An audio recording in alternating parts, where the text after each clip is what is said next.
Língua Portuguesa. Leitura. Livro B. Lição 7. Aula 2. Olá, pessoal! Tudo bem? Como vocês estão? Preparados para a aula de hoje? Eu hoje trouxe uma coisa diferente para mostrar para vocês. Um objeto muito especial e repleto de lembranças. O que será que eu trouxe? Trouxe um álbum de fotografias. Nele tem várias fotos de quando eu tinha a idade de vocês. Vocês têm algum álbum de fotografias em casa? Já viram alguma fotografia de vocês pequenos? De quando vocês eram bebezinhos? Pois é, já fomos bem pequenininhos e crescemos sem nem sentir.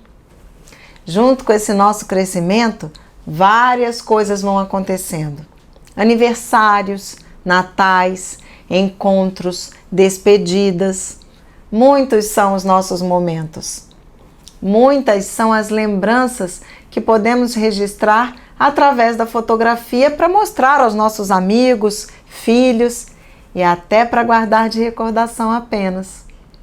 Vocês gostam de tirar fotos? Costumam fotografar o momento de vocês? E revelar fotos? Antigamente, revelávamos sempre as fotos, porque só revelando conseguíamos ver. As máquinas fotográficas tinham filmes que precisavam ser entregues nas lojas especializadas para que fossem revelados, ou seja, fossem colocados no papel. É como se fosse uma impressão em papel. Só assim conseguimos ver as fotos. Os filmes tinham 12, 24, no máximo 36 poses para serem gastas, ou seja, poderiam ser tiradas 12, 24 e 36 fotos. Não existia foto digital, não existia ver a foto no celular. Tínhamos que revelar, imprimir no papel para poder ver a foto. O que vocês acham disso? Demorava às vezes dias. É bom ou ruim ter que revelar as fotos para poder ver? Aí eu ia ficar muito ansioso para ver se a foto ficou feia ou bonita, se eu fiquei com o olho fechado, se apareceu tudo na foto. Não conseguir ver na hora é muito ruim. Sim, Alfa. Essa era uma desvantagem em precisar revelar para ver as fotos. Mas isso também tinha uma vantagem. Que vantagem era essa? Como precisávamos revelar, tínhamos esses registros e conseguíamos montar álbuns como esse. Mas as fotos digitais também temos certeza de que elas existem. Sim, Beto, mas imagina se eu perco o celular ou o computador onde elas estão salvas quebra. Perdemos tudo, porque não temos as fotos impressas. Ai, professora, já pensou perder tudo? Pois é. A dica é: se tiverem uma lembrança muito importante ou uma foto bem bonita e puderem revelar, revelem. E se não puderem, salvem em mais de um lugar. As lembranças devem ser guardadas e a fotografia é uma excelente maneira de preservar e compartilhar nossas recordações. Correção do dever de casa.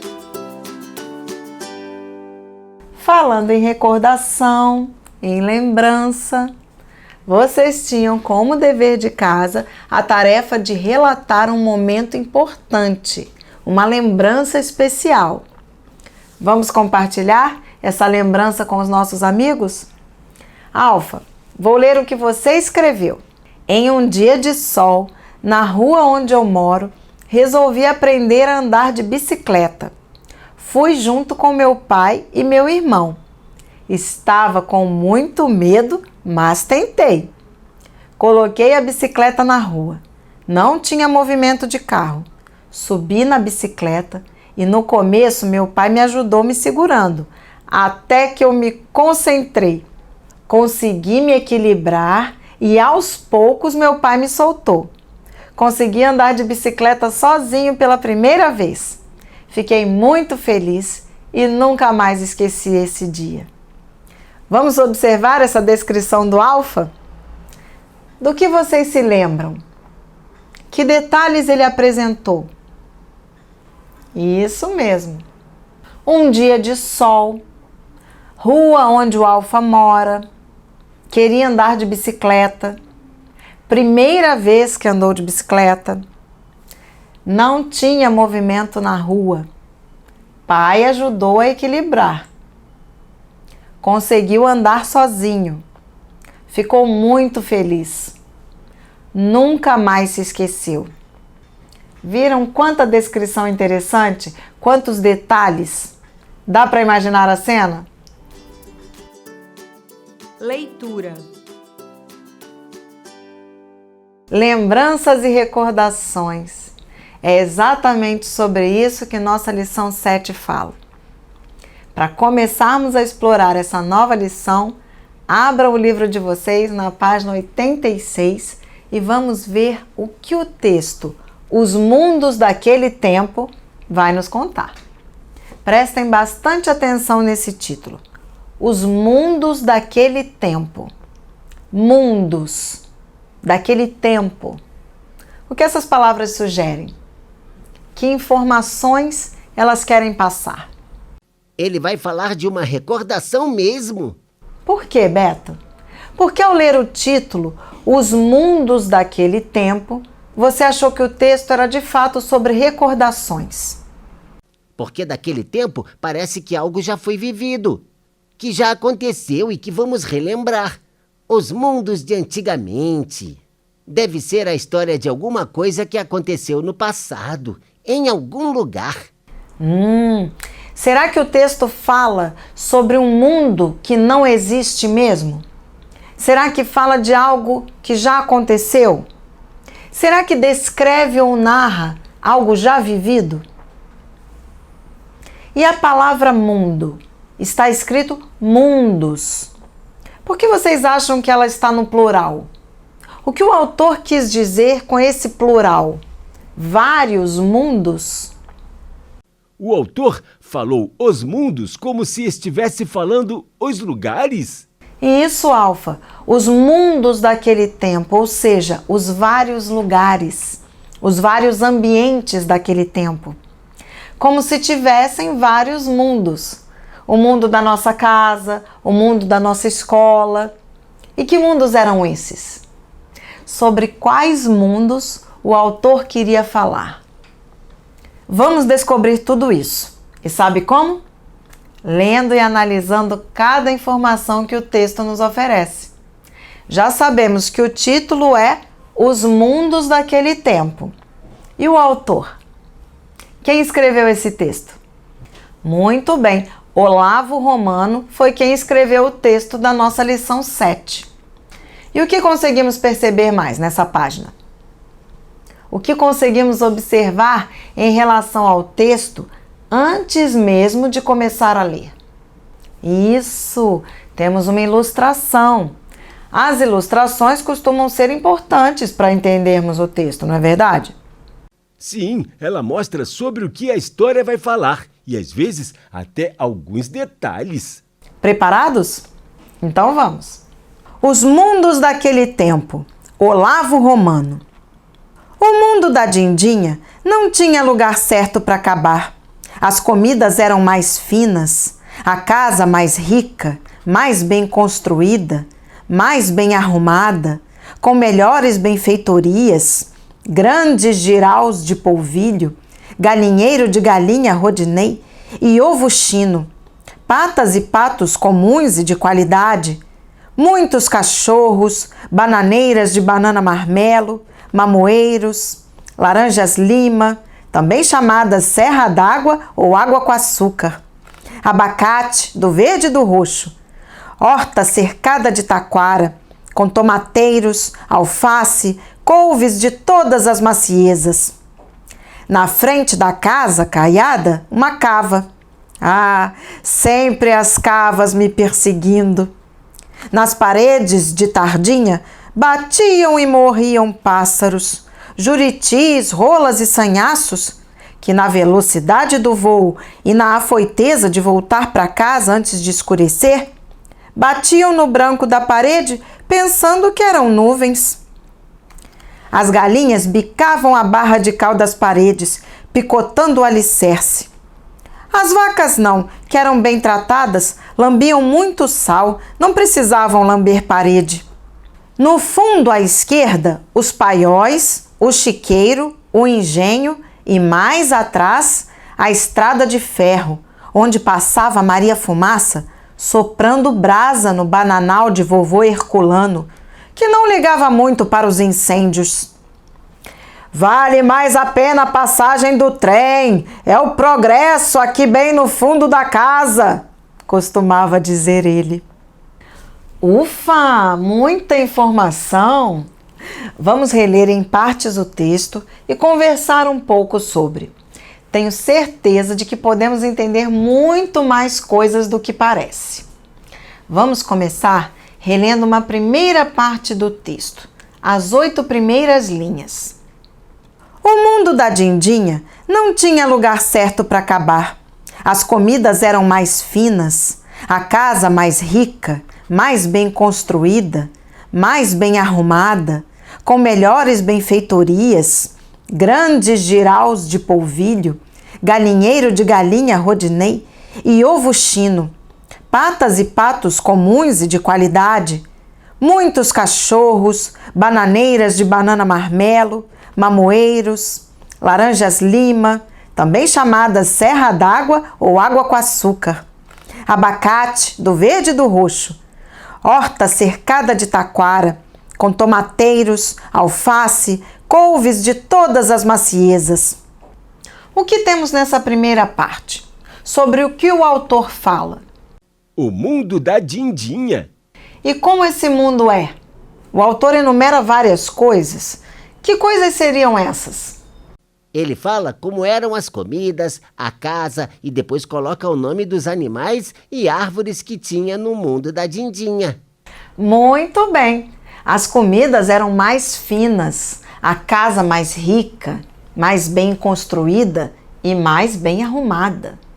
Tinha galinha, pato, pata e muitos cachorros.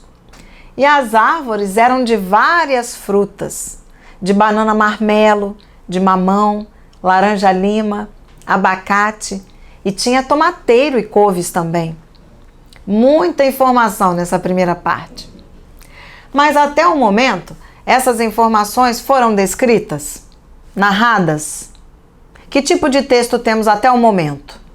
Descritivo. Tudo isso foi para mostrar como era o mundo da Dindinha, para descrever ele, o que tinha e como era. Isso mesmo. Todas essas informações foram para descrever como era o mundo de Dindinha, para que assim pudéssemos imaginar como ele é. Será que o texto continua sendo descritivo?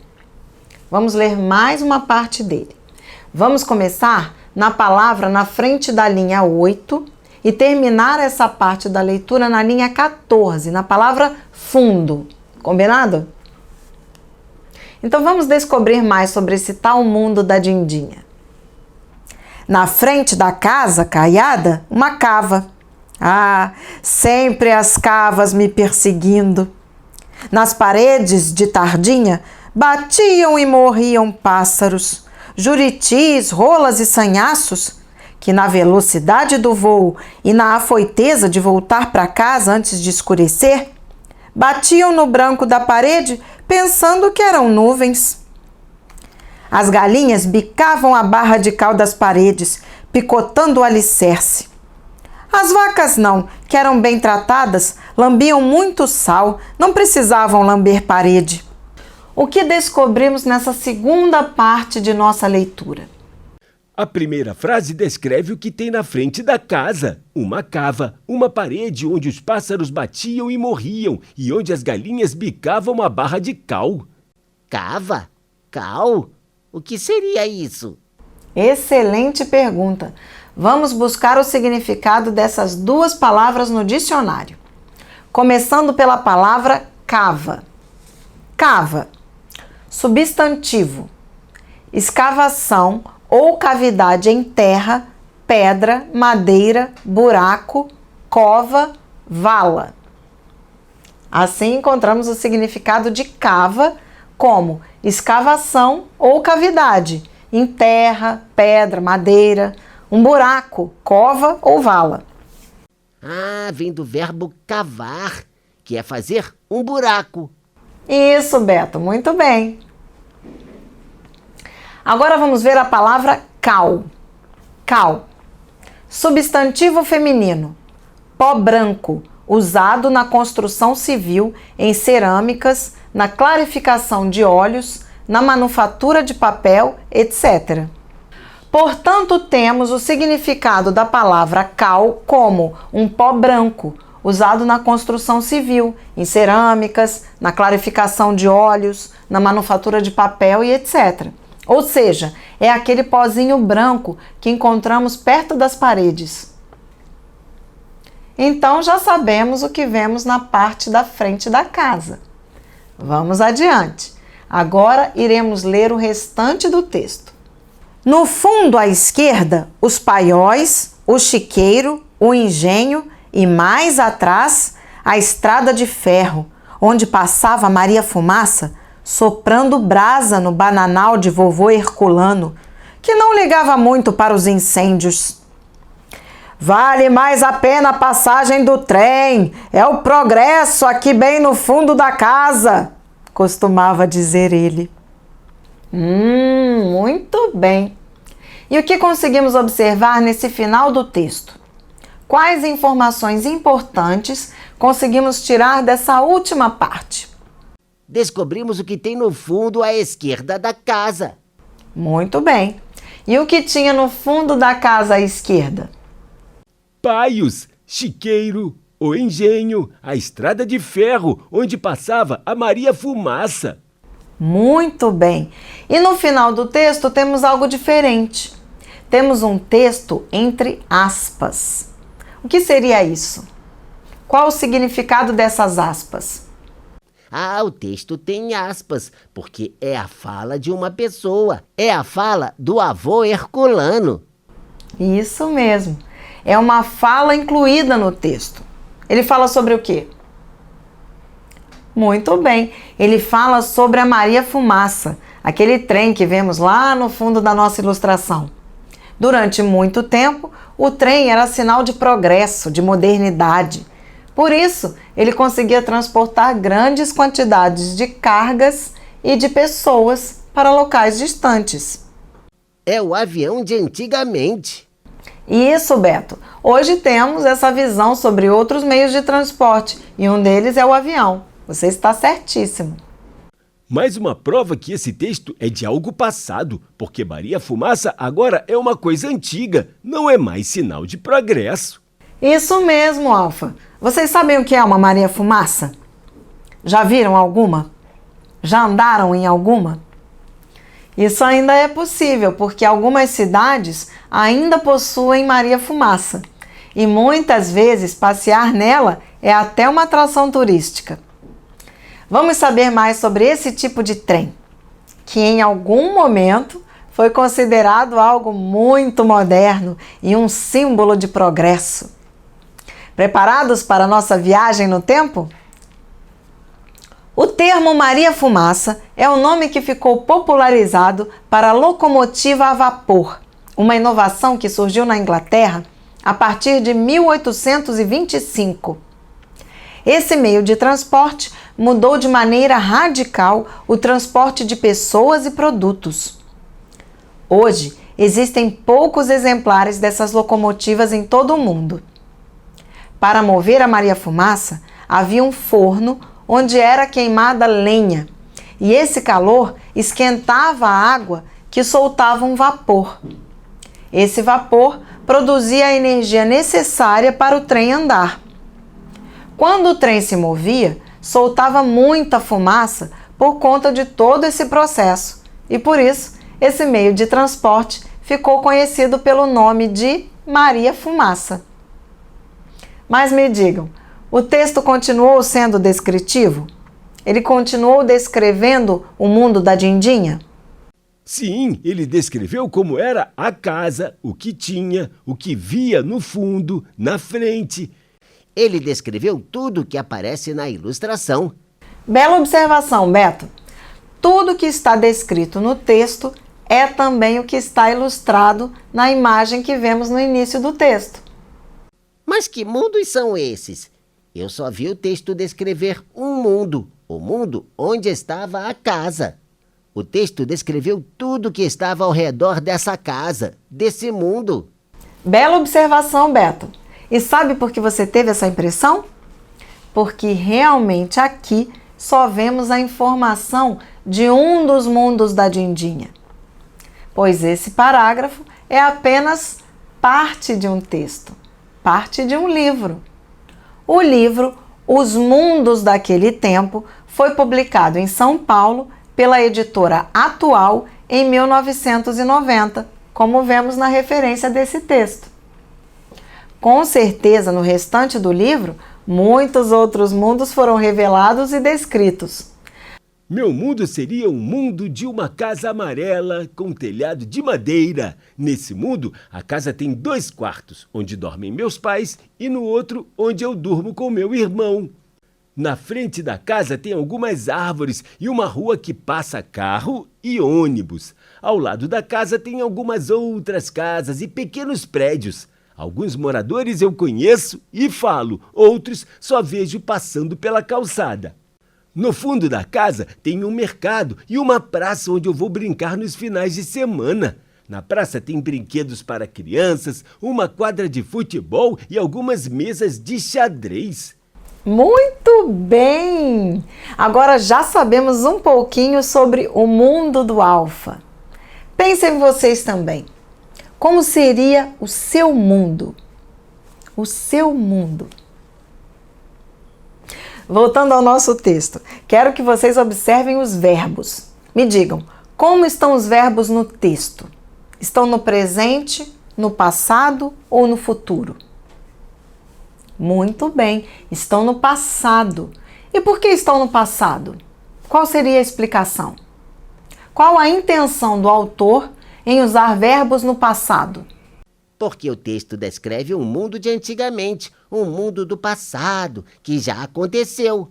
Muito bem, Beto. Vamos ver alguns desses verbos que aparecem no passado no texto da nossa lição 7. Tinha, batiam, morriam, bicavam, precisavam, lambiam, costumava. Muito bem. Encontramos alguns verbos que confirmam o uso do pretérito, ou seja, os verbos conjugados no tempo passado. Vamos escolher 3 desses verbos que circulamos para conjugarmos e treinarmos um pouquinho o seu uso. Combinado? Alfa, escolha um dos verbos. Batiam. Beto, agora a sua vez. Escolha um dos verbos. Morriam. Agora vocês. Qual o terceiro verbo vocês escolhem? Muito bem. Então, nosso terceiro verbo é o verbo precisavam. Fluência de leitura. Então, temos os verbos bater, eles batiam, morrer, eles morriam, precisar, eles precisavam. Vamos conjugar juntos esses 3 verbos no pretérito? Preparados? Sim.